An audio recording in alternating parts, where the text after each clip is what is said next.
Aujourd'hui commence au moins une certaine sensibilisation de vous qui êtes les acteurs du secteur privé, parce que vous êtes nos premiers partenaires et qu'il y a beaucoup de difficultés que vous rencontrez que la solution devrait permettre de lever.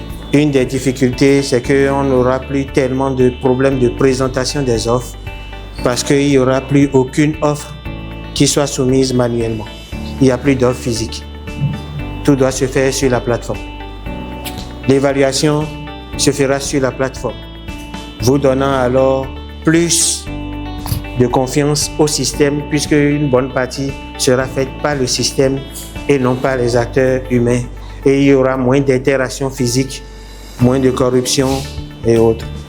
Donc c'est pour sensibiliser quand même vous, les partenaires privilégiés de l'administration, à cela que la RMP l'a initié. Alors, quelles sont les principales composantes que nous avons souvent dans des solutions e-procurement? En général, qu'est-ce que ça comporte? Nous avons d'abord le e-catalogue. Qui va alimenter le e-catalogue?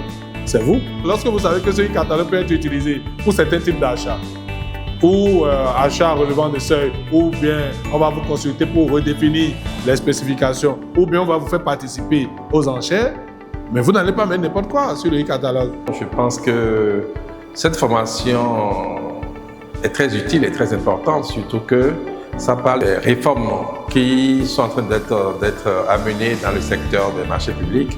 Et c'est très important qu'on puisse sensibiliser les acteurs des entreprises privées qui sont censés répondre à des appels d'offres pour répondre aux attentes de l'autorité contractante.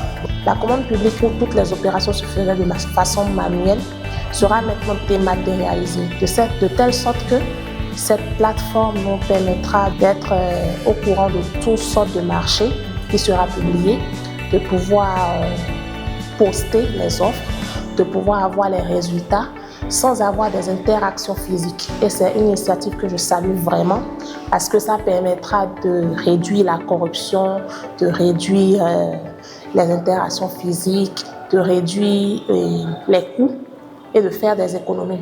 Vous n'avez pas à soumettre en ligne, ou bien vous n'arrivez pas à soumettre en ligne parce que la plateforme conçue ne le permettait pas. Je viens de voir à travers le premier module qui est passé, c'est qu'il y a une nouvelle plateforme qui prend en compte toutes les insuffisances de l'autre plateforme.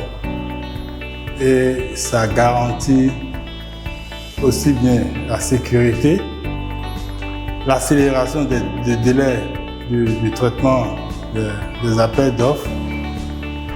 Il y a la multiplicité avec cette plateforme.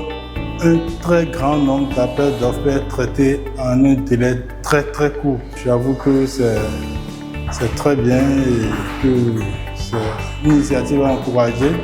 Pour ce que je retiens, ça permet déjà de découvrir les efforts que l'État fait dans ce sens. Ça, c'est la première chose.